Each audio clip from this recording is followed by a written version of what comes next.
What's going on, everyone, and welcome back to another video.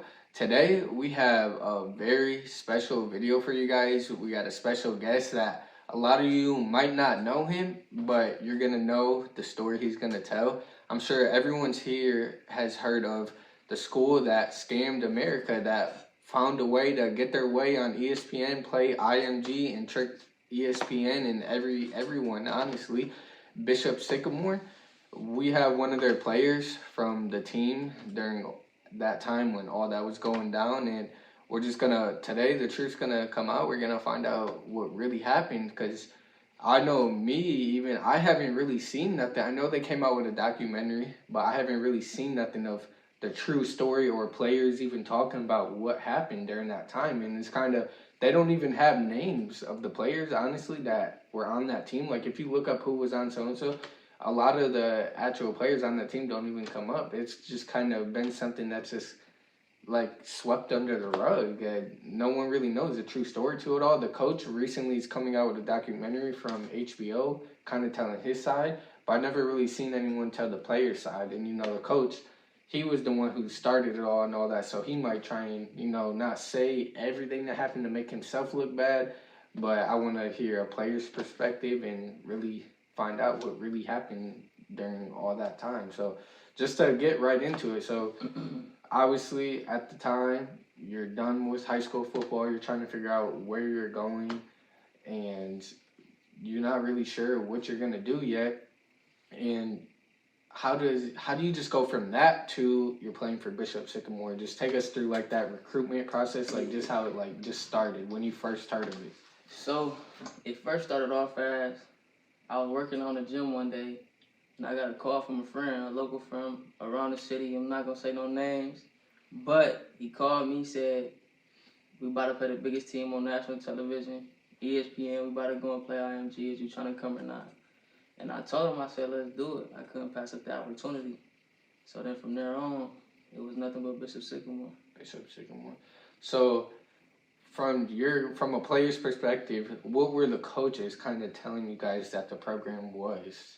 So it was basically trying to be looked at as like a prep school. As you can say, IMG is looking at a prep school. People get the extra year out of high school, trying to just look to go to a bigger college, to another college. That's what it really was. Okay, so was that like, did you just graduate? Like that was your first year out of graduation when you went into that? Yeah, actually it was. But the crazy thing about it was they was actually telling us not to graduate. For some odd reason, I didn't know why. It was players on the team who didn't graduate for the specific reason. And we can just get into detail. Yeah. So they get you, your friend calls you, tells you about it, all that. You talk to the coaches. You hear you're going to go play the #1 team in America and be on ESPN. So basically, from your perspective, you heard of it as another chance to go show your talents and another shot to maybe try and get noticed. Definitely. And it wasn't even all just about IMG. Just that whole football schedule. Just everything. They said it was the #1 schedule that was ever created of all time. Yeah, because they told you guys that you're going across America to play the best teams all around, try and get noticed from everywhere. So, okay, so it's understandable to see, like, from a player's perspective, you just took it as, I got one last shot, make the most of it, do what you could do. You didn't know all the details from the start. Mm-hmm. I'm sure, obviously, we'll get into it as things started going. You kind of started figuring out what was going on. Mm-hmm. So the first day you go down there, what was just your first impression of everything going on? So the first day, it's actually nighttime. I want to say 9:30, 10 o'clock, I get a call. It's time to move in. 9 p.m., not no morning, it's nighttime. I get a call, I said, "Hey, we got a room for you, come move in." So I drove 2 hours away to Columbus. That's where it was, off of Ohio State campus. Drove 2 hours away to Columbus by myself. Parents didn't come.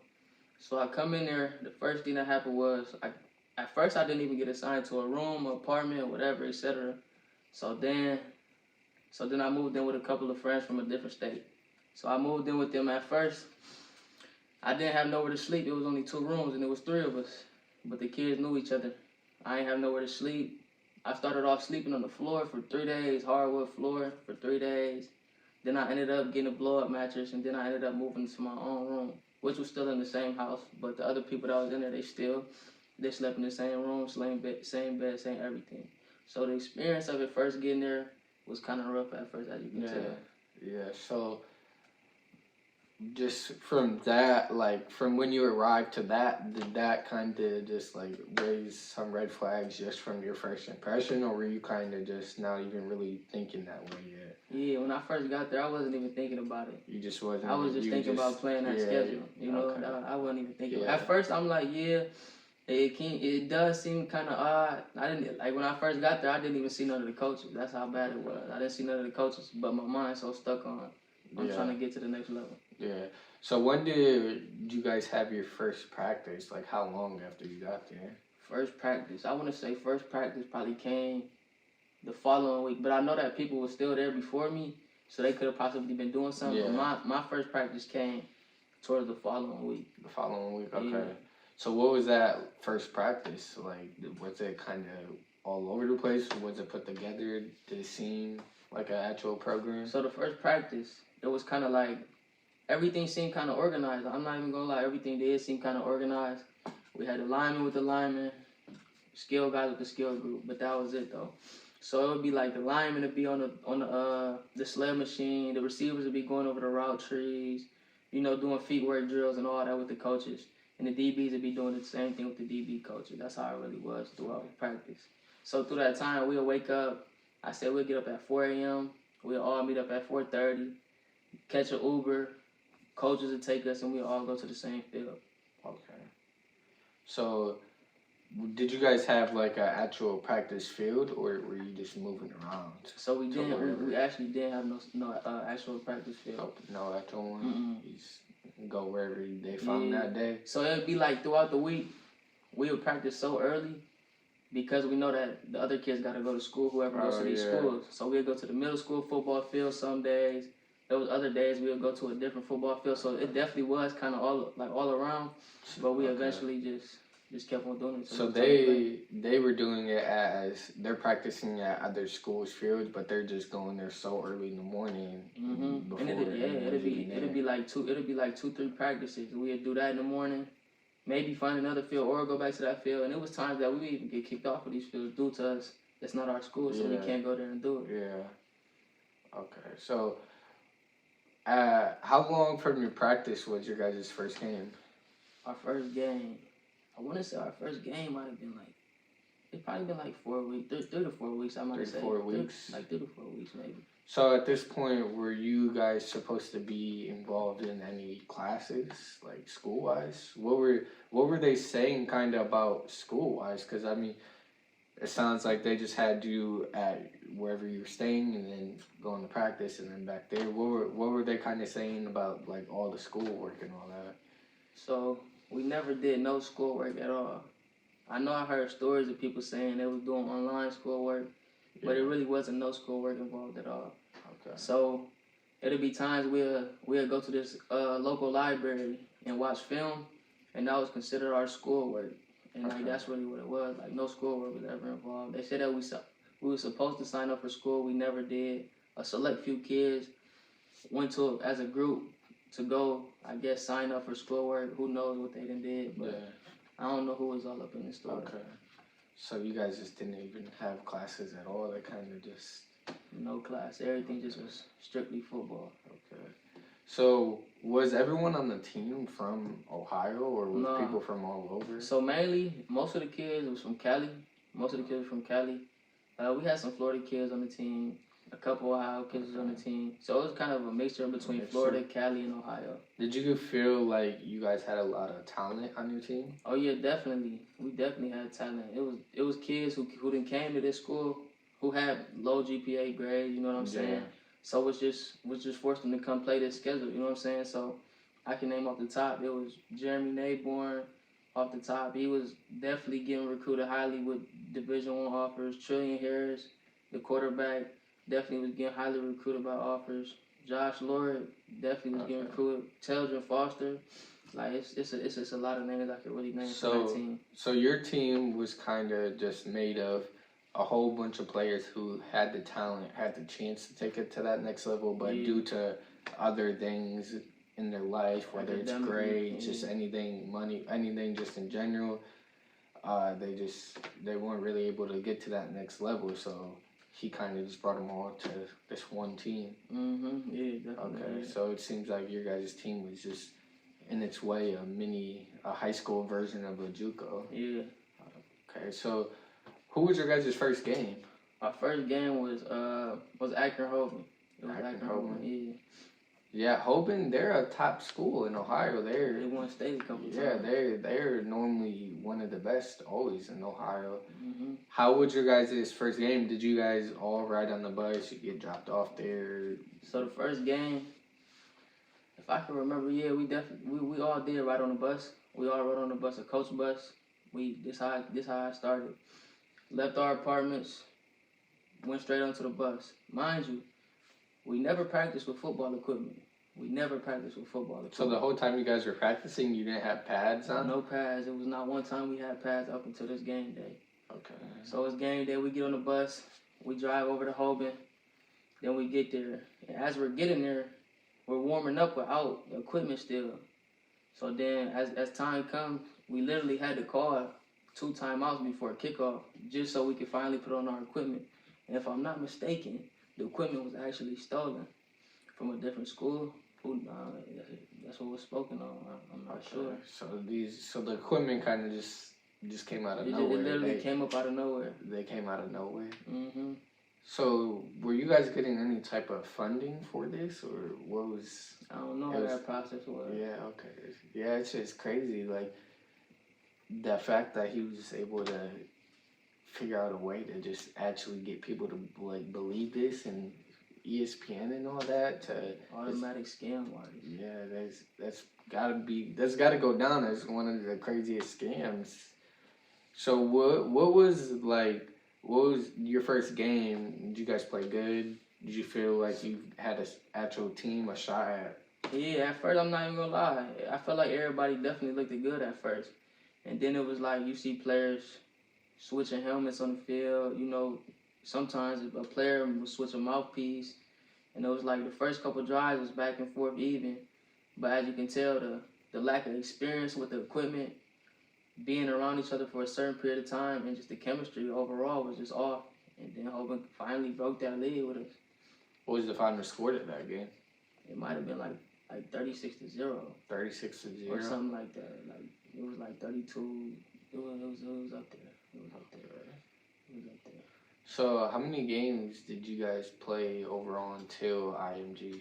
So we played 3 games. So the first game went Hoban. The second game was Stowe Rocks. It was a Pennsylvania team. And then came IMG. Were they good?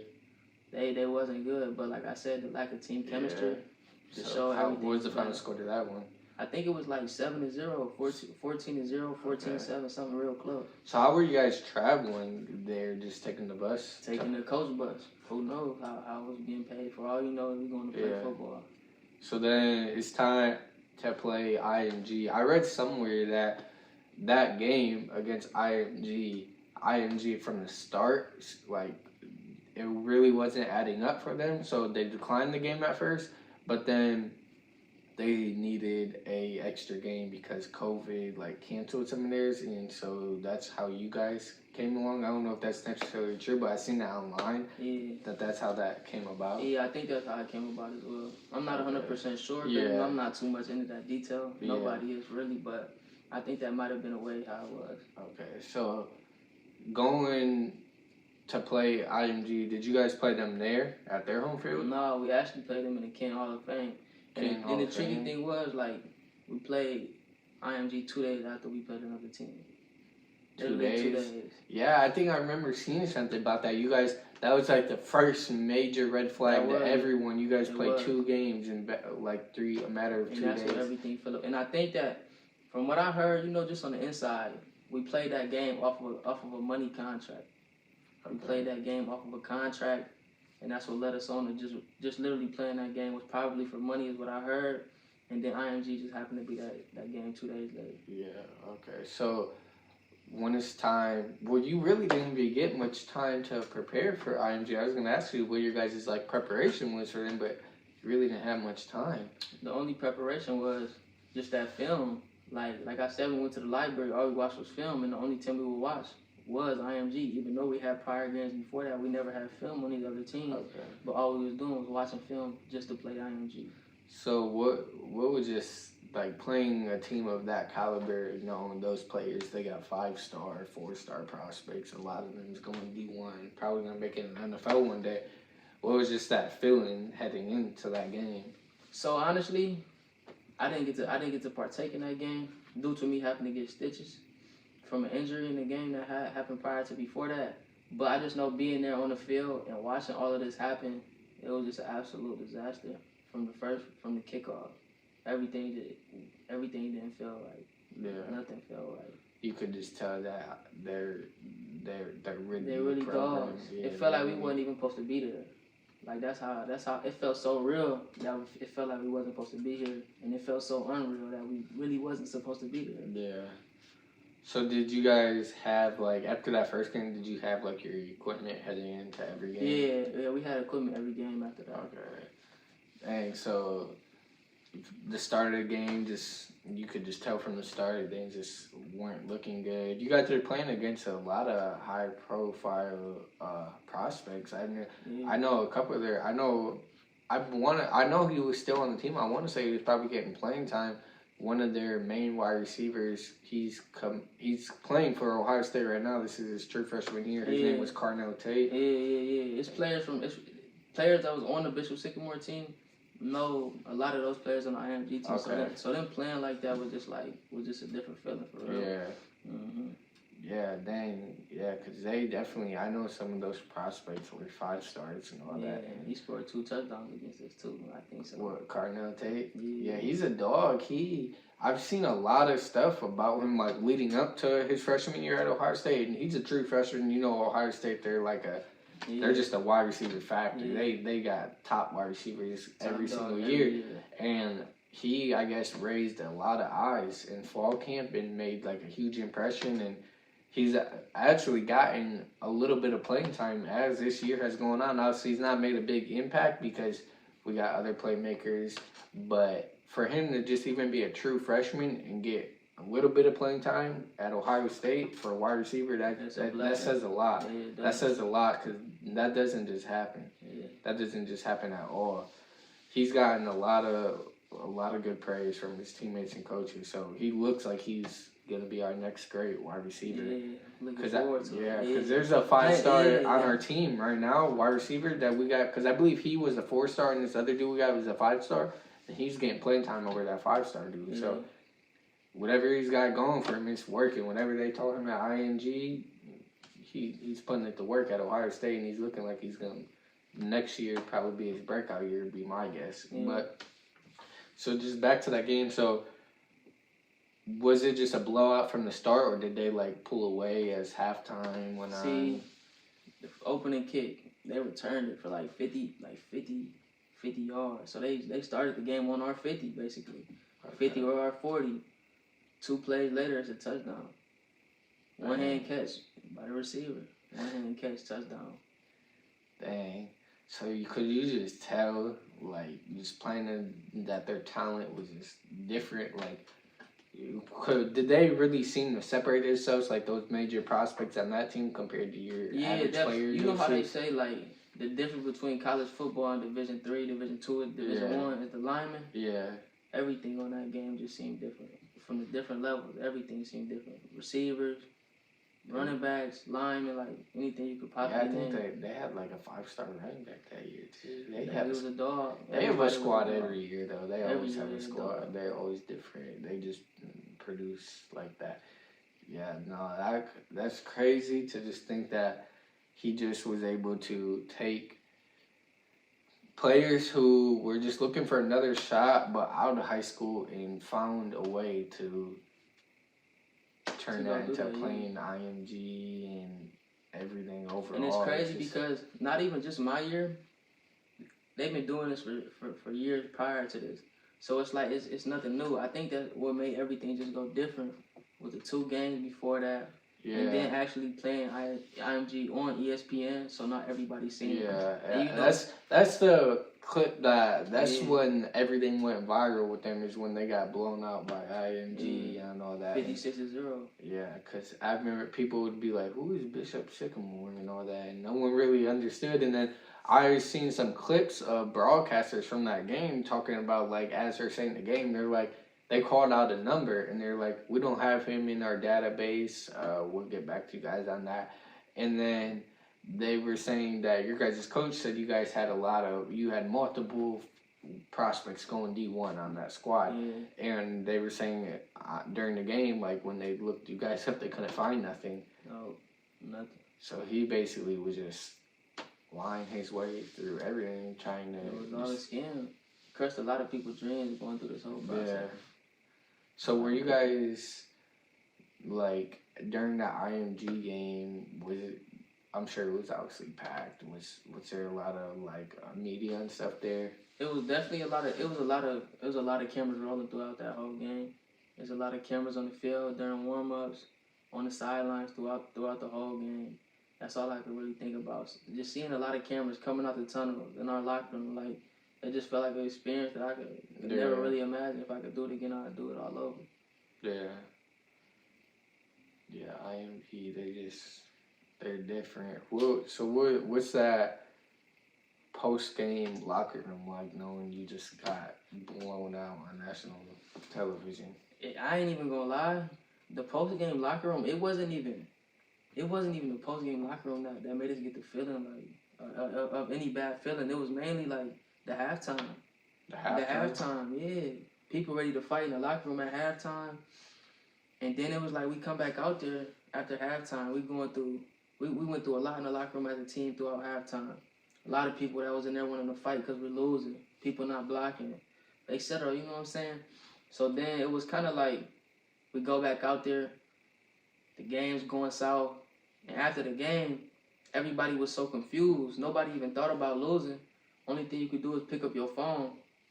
People on Twitter, Instagram, anything that you can possibly think of, just DMing us all these harsh things. And it was like nobody was even thinking about it. And then right there at that moment was when everybody started thinking, this is a fake school, even on the team. Like what's going on? What has he gotten us into? I thought I was supposed to go to the next level. And that's what we was mainly thinking of after the game.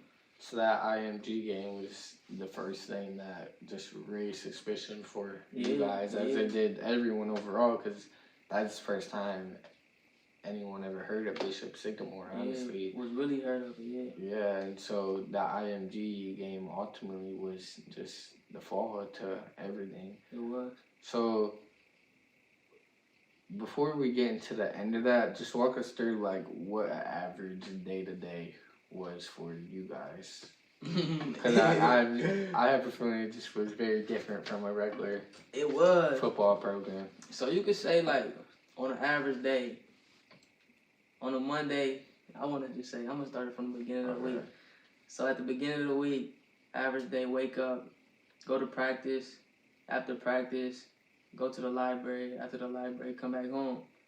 And it was like we would only eat one time a day. And the only thing that we would eat every single day would be canes. Canes? Yes, we would all meet up at one house, the main house that we would all be at. And then just everybody got their own box of canes. It was a big platter of canes, and we would just take it back home and eat. Okay. And then but that'll be later on at night, and like we'd probably eat one time a day, maybe at that, unless we go get our own food. But it'd probably be one time a day eating. Go back to the apartment, maybe go back to practice, maybe not go back to practice. It was kind of iffy, but that first practice was always our main practice. And then we'll go back, and then as the week come on Thursday, we'll repeat that Monday through Wednesday. On Thursday, we'll same thing. Then we will go out. We'll go out to Ohio State campus, and just have fun from Thursday to Sunday. It'll be times where we was even kicking it with our coaches. You know what I'm saying? Like doing things with our coaches, just having fun. And then that was mainly what it really was, Monday through Sunday, having fun. It was like every day we would have fun in the house, playing Madden, thinking about going to that type next level. Okay. Yeah, so the whole time, you guys really just thinking this is a second chance for you. Never really knew. And that's what it mainly was. And it's like, me getting that phone call kind of ruined my career. Like right now at this point, not so far because I'm still going, but because before I was going to that school, I actually had an offer to Ohio Dominican up in Columbus, but I turned down that offer just to go play this opportunity of getting that extra year. Basically, at high school is what I'm thinking, and still maintaining my 4 to 5 years eligibility at college. Yeah, I'm sure that there was a lot of players on your team that it kind of ruined a lot of things for you guys, and that would even just overall give you guys a bad rep, because even though people don't know the full story, college might see that and be like, oh, you played for them, like, we don't want any part of that, like, they don't even want to risk it, and kind of just look over you guys just because of all that. Yeah. So that coaching definitely affected a lot of you guys' futures. Yeah. Has anyone from that team gone on to play college anywhere? Yeah, actually. So Jeremy Neighborn, like I said, he actually was at Alabama State University after that the next year. Okay. And I don't know what he's doing now. I know Josh Lord, he's right now at JUCO. He's balling right now. Made first team out there as a slot receiver. Trillion Harris, he got an offer to Grambling State University, but it didn't end up working out due to Bishop Sycamore. They got what's the old head coach from the Browns? What's his name? Black guy. Can't remember his name. Hugh Jackson? Yes. He's the head coach for Grambling State. He got him there. He got Trill there. And, everything just went downhill. He got a call saying he got the offer to go there. He signed there, committed there, was there for a short period of time. Said he had to leave due to Bishop Sycamore. And, that right there just tells, like, what this played a role in a part in our life that affected in a terrible way. You know what I'm saying? Yeah. So, like I know that hurt him a lot. I talk to him every once in a while about just everything that's going on. Still check up on some of my peoples throughout that time. Yeah. And, it hurts. Throughout that whole time, like, everything hurt after. Like, you didn't even think or picture any of this throughout that time, like, what happened like this. So, were you getting... He promised you guys, or, like, made it very clear that you guys were going to get a chance to go play the top colleges and meet these D1 coaches and all that and everything. Yeah. So, did you guys get any of that? So, all right, so listen. Throughout that summer before we actually go to Bishop Sycamore, we traveled in a coach bus from Ohio. I want to say the farthest that we went was probably Texas. So, that's like 20 hours, possibly even more, doing a coach bus. We went out to Clemson, SMU, all over the place. We traveled through Alabama. Like, we traveled throughout that whole, probably like a week throughout that whole summer in a coach bus, staying in different hotels like that, getting kicked out of hotels. It's a lot of altercations that was going on at the time. It's a lot of altercations that was going on at the time. And it was just like, this seems so real, you know what I'm saying? Like, and that's what, I feel like that's what kind of pushed a lot of us to stick with the Bishop Sycamore program or whatever, due to us going to all these different colleges, showcasing our talent throughout this whole time. Yeah, the only thing that really drew you guys in and kept you going the whole time was just hearing that second chance. Yeah, and that was the just second knowing chance. That there might be another chance that you could go get that major D1 school. It just kind of drove all of you guys to end up at this place, and definitely none of you ended up knowing what this was going to lead to. And I mean, like you said, people could always take it as, like, oh, this killed us and everything. I mean, or they could always look at it in a different way. This is definitely something, like you said, it was a one-of-a-kind experience, taught you guys a lot, everything. I mean, unfortunately, they ruined probably some people's chances, but you could always find a positive in it. And this gained a lot of media attention, so hopefully there's a way that when the real stories come out, you guys could get another shot. You just gotta keep working. At the end of the day, that's really all it comes down to. Definitely. You got people in the NFL who are like 28 and just made the team finally. Tryouts happen all the time. Coach notice you. They could find coaches. I know Bill Belichick. A lot of people make jokes about him of how he finds the most random people and turns them into stars. Like people, like, just stuff like that happens all the time. So it's definitely crazy though how all this turned out. So when you guys were kind of getting your suspicions and all that, were there people who left before others, or did you kind of all just leave at the same time? It was definitely a lot of people. I want to say it might have been like 6 people who had left before, because they was just like, I'm not trying to do this anymore. I'm not trying to be here anymore. I'm not trying to wake up anymore. Yeah. And there was a lot of people who left because they just didn't like the feeling and they didn't want to be there anymore. Okay. So at what point did you leave? How far after that IMG game? I ended up leaving, I want to say like a week and a half after that IMG game. Or like 2 weeks after the IMG game, something like that. So after the IMG game is really when the fun started to happen. So it was like, Destroying came, he had an event out there at Ohio State campus. Destroying? Yes, Destroying. He came out there, he had an event at Ohio State campus at the Buffalo Wild Wings. So he posted on his Instagram like, I'm about to come to Columbus and see what the Bishop Sycamore boys is about. So then, quarterback, he contacted him. He said, yeah, we could do it. So he came. We met up with him. It was about 5 of us. You know, the closest ones who was really. Yeah. So it was about 5 of us there. Was Destroying? Yeah, we was with him. He a cool dude. But we met with him or whatever, you know. Then throughout that whole night, he's just like you could say a day and a night of the Bishop Sycamore boys or whatever you could say. And then, you know, he recorded us throughout that night. You know, I got some videos with him, videos on stage with him. It was kind of lit. Came back to the apartment with him.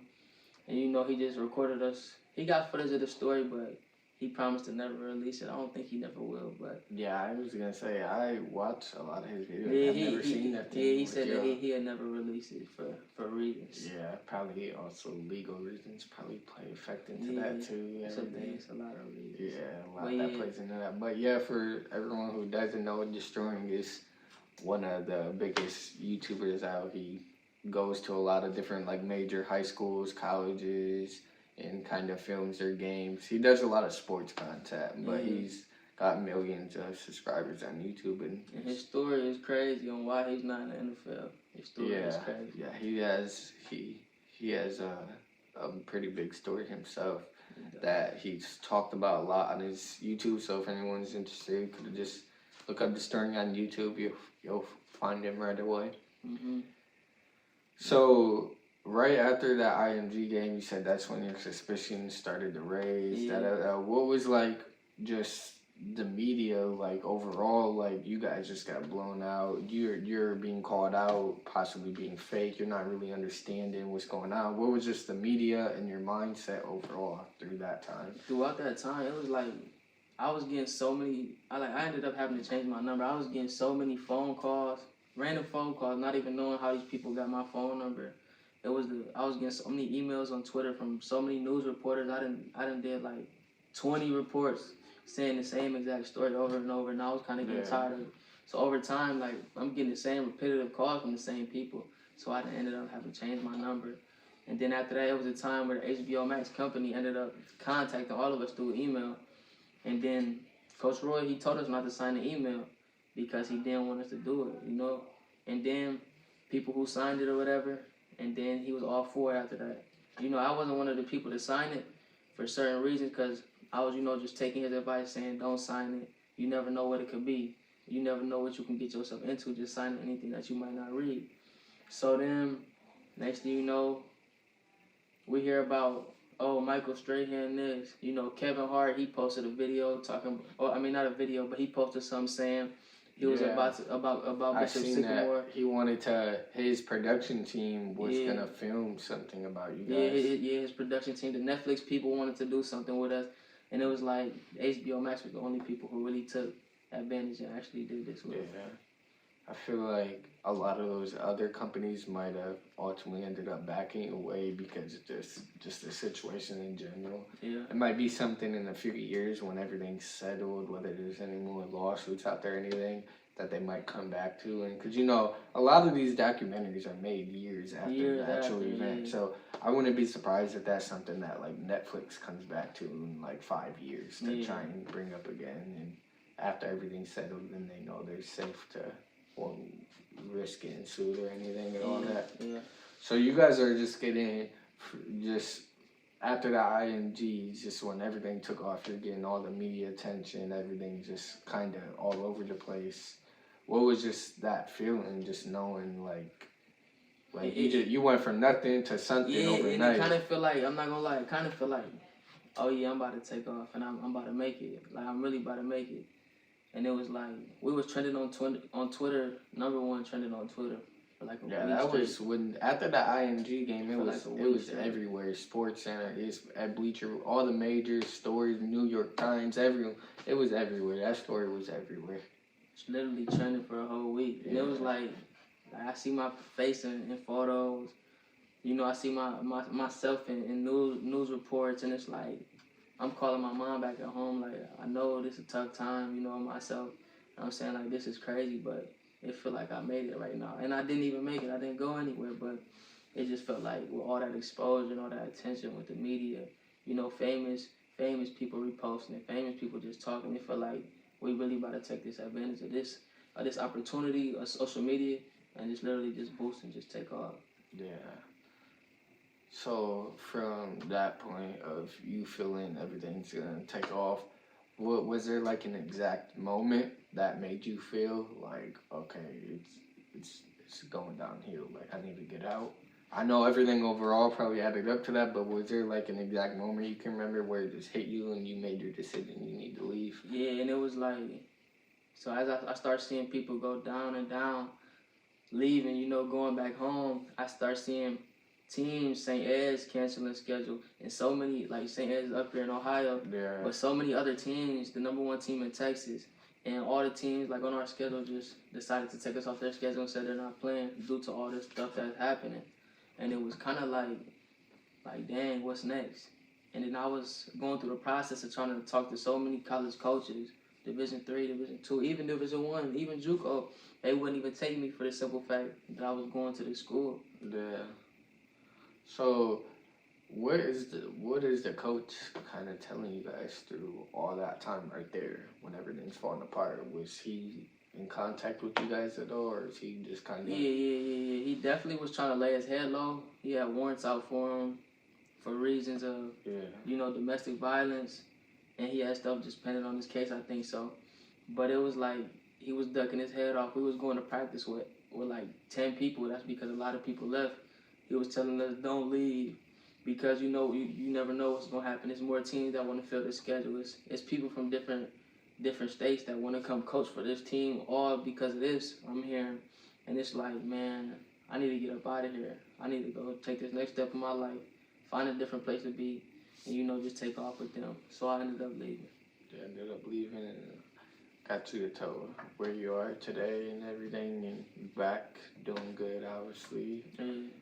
In a way better place than you were there. I know you said you weren't playing college football right now. You still chasing that? You still want to get back there? So I just finished my my first year at Heidelberg University, and then I left due to an injury. Had to get surgery. I gotta go and get another surgery, and then I'll be transferring out of Heidelberg, and then heading back up to Ohio Dominican to the next year, 2024. So you got a big year ahead of you, kind of a redemption year. Definitely. With the injuries and everything that happened in your past. It's your chance to finally put everything out there. Definitely. Show everyone what you could really do. So obviously getting to heading back towards the right direction, and then you were at the high, low. To get to where you are now, just like mentally wise and everything, like for anyone that could even just relate in general, from going from being at the highest moment of their life to the lowest and then feeling lost again, to eventually finding their way back to heading towards that upward direction again. Was there something, what was kind of your mindset that kind of helped you get through that rough time to get back to a good place? I could say family, ex-girlfriend. It was just like certain people in my life, father, brothers. It was just certain people in my life that literally just uplifted me, just saying like it's gonna get better. There was a lot of people that to this day still doubt me on going to this next level and just taking this thing to a place that I really want to be, that still doubts me to this day. But it's like if you got God and you got faith and you really got your mind on what you want to do in life, they can't nothing stop you. Either you gonna ride this wave or you gotta get left. Yeah, definitely. So it was just all a mindset and close family circle for you that kept you pushing and definitely can help you get to where you are today, and hopefully help you reach that next level. I mean, it'd be one of the craziest stories to, if you end up making it to where you want to be with your career and all that, just from where you started and then losing that scholarship to go play for them and playing for the biggest scam high school in America to making it back there. That'd be one heck of a comeback story. But you know, that's a great story to tell. I gotta tell it. I gotta tell. Yeah, that's definitely something that needs told. I mean, you always got those players out there that have the craziest stories, and right now the stories are still writing, and the script's not there yet. But can't wait to tell it. It's definitely getting closer. It's glad to see that you were able to kind of bounce back up, because I'm sure there's a lot of people who that happened. You know, you got the you got the media, everyone just like laughing at y'all, thinking it was just like the funniest thing. Like y'all just got blown out by IMG, and it was all a scam. 2 years later to this day. Yeah, it's 2 years, especially with that documentary coming out right now. It's coming up again and everything. So for you to be able to just bounce back and kind of get on the right path again and keep working towards that goal is definitely something good to see, and can be inspiring to a lot of people. And like you said, your story's not over yet. Still writing it. One of these days, hope to see you playing at your goal, whether it's NFL, whatever it is.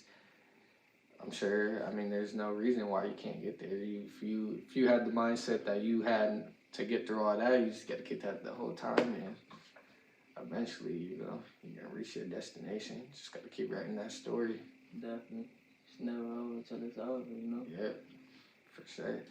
But, I mean, I think that pretty much sums it up. Obviously, there's more details and all that. I didn't get into every little detail, and there's some stuff that can't be said on camera and everything. But I think that pretty much sums it up for the story behind all that. And it's definitely something that is just crazy to think about, that a team really went out there and scammed America and got their way on ESPN to play the #1 team in the country. Yeah, and it's like, see, what I can say is like I said, I would do it over again, but I just wish it could be differently. And it's like Coach Roy, it was like, he never lied to us about anything. You know what I'm saying? He never lied to us. He might say it in a way that you know you might have to understand, but he'll never come out and just lie to you about it. So it was always like he'll tell us something, and it will always happen. He told us that we'd be on ESPN playing, it happened. You know what I'm saying? Even though that it didn't turn out to how we might have wanted it to turn out, but everything that he told us from the start all the way to when it all ended and it became a scam, everything didn't actually happen. Everything actually happened. Are you still in contact with him at all to his day? Yeah, a little bit. Just a little bit. You know, I got his number. He follows me on social media. We stay in contact a little bit. A little bit. I'm sure he's got more going on just himself, especially with everything going on. But yeah, no, that's definitely, there's really no way to describe it. That was just something no one's ever seen before. But like you said before, your story's not over. You got another chance next year to make it your redemption year and get back on track. Keep working towards that goal of the NFL. And like I said, you just got to keep working. You'll get there one day. Story's not over yet. But that'll pretty much do it. That was definitely something crazy to listen to. Appreciate you coming on and sharing the story with everyone, letting people kind of know the inside information and all that. 'Cause like I said, I didn't really see nothing, so it was definitely something interesting to hear what really happened to Bishop Sycamore. Definitely. And this was Devante Jackson. Just any coaches out there, anyone that interested in reaching out, he's got film. Just look up Devante Jackson on socials. Could put his Instagram or Twitter, something in the bio in case there's any coaches, anyone interested in reaching out to him. But yeah, that'll do it. Appreciate you, and we'll see you guys next video.